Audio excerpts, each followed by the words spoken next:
the shelters, you can't rent a shelter at Lake Reidsville because we can't have mass gatherings. Mm-hmm. But the lake is open, and you can go out and have a picnic lunch. You and the few people in your household, if you want to have a little different setting. You can practice social distancing with the other folks that are out there. Sit at the picnic table, eat lunch, and then walk around and look at the lake.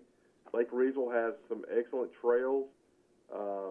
There, you can still, if you have a kayak or a little boat, you want to go out to Lake Reidsville, you can do that. You can fish out there. Of course, there are still some fees. It's not, for fishing. So you can contact the lake if you want to know about any fees that there might be. But going out and looking is free, so you can take in all the views you want for free. But if you want to contact Lake Reidsville, you can call 336-349-4738. There will be somebody there to answer the phone and just let you know if you want to, try to introduce some kids to fishing. They can tell you what you have to do and what it might cost to do that. But, again, just to go out and hang out. And we've actually opened up Lake Hunt for another venue, give people another maybe new adventure. Lake Hunt is normally you have to pay for a pass and you get a key to use it. But we're going to open it up on Thursday through Sunday. Started last weekend. So weather permitting, from 11 to 5, you can go out and take in Lake Hunt. Really sort of more less traffic and sort of rustic, and you get just a beautiful lake view. There's a lot of different kind of birds that hang out down at Lake Hunt. You might catch a glimpse of an eagle that maybe you wouldn't see hanging around town. Mm-hmm. It's really another option, another low stress option. There again, if you want to fish out there, you may have to pay a fee, so you might want to check into that. But the views and the sounds, the flowers have sprung, but the birds are springing too right now. Yeah. Can't help but notice the sounds. Those are free. Go out and take those in. Yeah, free is always good. Yeah. Yeah. Okay. Yeah, I have a good friend that loves to camp at Lake Reidsville, and when I talked to your city marketer, Judy Yarborough, last week, she mentioned that Lake Hunt is open. So I called Ricky, and I said, hey, Lake Hunt is open. He said, oh, you kidding? So he's been there by now, I'm sure. Yeah. That's good. Well, we have a lot of people who are like annual pass holders, and they really like the serenity and quiet of the lake. So it may be a little bit more hopping now that it's open to the public, but we just wanted during this time, we didn't want to devalue anybody getting the annual pass, but we just wanted to make sure, these are unprecedented times, as they say, and we just wanted to that's a wonderful benefit that the city has, that we can open up during this time to everyone. Yeah, and there are picnic tables out at Lake Hunt as well. So, go by support a local business, grab some food, and head out to Lake Hunt and eat a meal, have a family meal for some different scenery, and mix things up a little bit. Yeah, get out. Get those kids out of the house. That's exactly right. Yeah, let them run around some. Yeah, work off some energy. Yeah, and that's another point about it. It's difficult for our business community, of course, but so many of the restaurants have stepped up with takeout and all the things they're doing, and we're doing a lot of that too, of course. But maybe say a word or two, please, about how important it is to support our local businesses as best we can during this time. Well, of course, Chris, being the finance guy, he knows how important that is. But we've tried to help and work with the chamber and everything to make people aware of our restaurants and those being open. And you can get a gift card now and use it later if you don't feel comfortable. But it's just important to some people do have an online presence, so you can try that during this time. But Chris knows how important those dollars rolling in are, don't you, Chris? Well, yeah, and it is. It is about cash flow. A lot of our businesses, have to keep going keep going. And a lot of the restaurants have made changes. If you're worried about exposure, they're doing the best they can with. If you frequent one of them, you'll see them wearing gloves, wearing masks. They're trying to provide the service, and I know personally, we're getting kind of tired of cooking the same things at home. Whoever the cook is at home, mom or dad, give them a break. Go out and get something. These places were here for us before, and we definitely don't take them for granted. But a lot of them have made changes. They're doing curbside. You can get the food pretty quick, pretty easy. They've adapted, and we need to support them. And hopefully after this, they're going to be here. They're in for the long haul, and a lot of those places have jobs that folks will be going back into once this is over as well. So again, it's rallying behind each other and helping each other through these times is really important. And I don't do all the cooking at my house, and I do try to help wash the dishes. So well, that's kind of you. Yeah, giving somebody else a little work helps out all the way around. Okay, I'm going to take a turn right here now. When you do cook, Chris, what's your favorite dish you prepare? What's your specialty? Put you on the spot.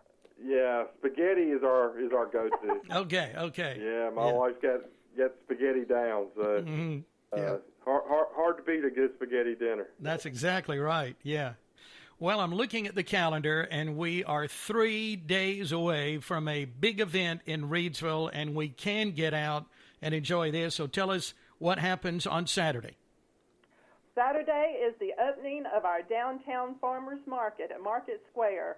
That is a very popular place for our citizens. We've already seen on social media some woohoos and everything. Glad it's opening because farmers markets are considered essential businesses, so they're allowed to be open. Of course, I know you've had a long show with Judy Yarbrough about it, but it will be open beginning this Saturday, May 2nd, and it will continue on Saturdays, Tuesdays, and Thursdays from 7 a.m. until 1 p.m. Of course, they will be operating under new rules during this healthcare crisis. There'll be like one way in, one way out.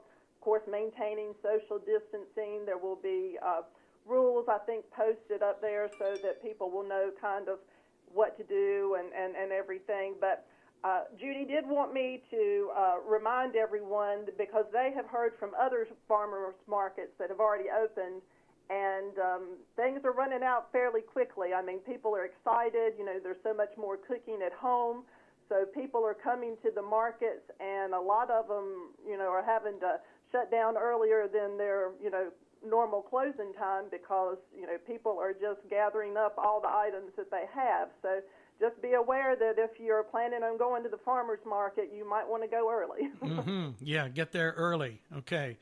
This is always great. The farmer's market, downtown Reidsville Market Square, it opens this Saturday, May 2nd, and that's from 7 a.m. to 1 p.m., Saturday, Tuesday, and Thursday. Oh, glad to get that open. Like you were saying, Angela, operating all under the new guidelines and things like that. I was happy to have as a lead story on my newscast the other morning the information about the new grants that you're just getting. So, Chris, tell us about that in case people haven't heard. That's great news. Yeah, it was really good news. Anytime you're able to put yourself in a position to apply for a grant, you hope that your application floats to the top. We were fortunate that it happened with two really different grants. Both of them are CDBG grants, that's Community Development Block Grants. That's the path that the federal government passes money to the states, and then the states have programs to pass that money out to be used for the uses that it's established for. So we had applied for a couple of community development block grants, and we got both of them. The first one is really related to infrastructure, sewer infrastructure in particular, and it's almost $2 million. Wow. So with that, we're going to be able to repair or replace about 7,500 feet of sewer line. It's going to be in the area of Hart Street, Washington Avenue, Circle Drive, Terry Street, and Ray Street. Some of those lines there are 100 years old. So, to be able to have that funded goes a long ways towards keeping our infrastructure up and new. Lines will last 100 years, but, they're not going to last forever. Yeah. So to be able to get some of those lines replaced, we were really pleased to do that. It was a lot for that grant. There was a lot of work on the front end. Mm-hmm. The application, you had to have actual survey of the area, the people that live in the area, and we were fortunate that Councilman Donald Gorham was able to help us actually get out on the ground and get those surveys done. So we do want to give a shout out to the councilman that he was there door to door to make people aware of this project and get what had to be done on the front end to make our application favorable. Mm-hmm. Great. So that's a good one. Mm-hmm. The other one, CDBG grants, about $700,000, but $525,000 of it will go actually into revitalizing some homes in the historic district. There's some guidelines of which homes. The homeowner has to actually live in the house. It has to be in a certain area, and there's income limits as well. But we did pre-screening for that application, and we did identify that we do have homes that qualify. So there will be some homes fixed up in the area for that, which is really good. Fixing up each home that gets fixed up helps fix up the whole street. But also, part of that, there was a neighborhood facility piece to it. So we're going to be putting up a picnic shelter sort of in the backside of the downtown area. The area we're calling the Depot District. So if you're familiar with the train tracks, and there was the old depot that unfortunately had to be taken down in the early 90s. But we're going to be putting a picnic shelter up, and we're going to try to incorporate some of the architecture from the old depot. So we're going to try to get the same roof line, maybe some of the colors, and maybe some of the materials from the old depot. It'll sort of be a representation of that, and may actually have some public art spaces available around that area too. So we're looking forward to that. We really hope that it's a step towards opening up some of the older warehouses in that depot district. We've seen some people that can do great things with old buildings, and we'd love for them to come to Reidsville and do that. Mm-hmm. So sure. This is a step in that direction. Yeah. But it's another sign that life goes on, and we're going to be business as usual here soon. And these two grants are two huge steps towards that. Well, it's exciting, too, when you look at the lines that are being replaced, the sewer lines. You said 100 years old, and you think now, in the future, Chris, 100 years from now, the work that I commend the city and the leaders there that, are doing long-range planning, for generations to come. I think we kind of take things like that for granted, that roads and sewer lines just happen. But they're underground. They're not supposed to be seen. They're supposed to do their work, and as long as they do, they kind of go forgotten. But fortunately, we have people that their job is to not forget those things, and we try to keep maybe one step ahead, and to do that. 100 years, we'll all be gone. 100 years is a long time for me and you, but the city's getting close to being 150 years old, and it'll probably go for another 150 years. We have to do these things, and we're fortunate that we were able to find this pot of funding to help us do it. Yeah. When do you hope work will start on these projects? Have any timeline at all? Well,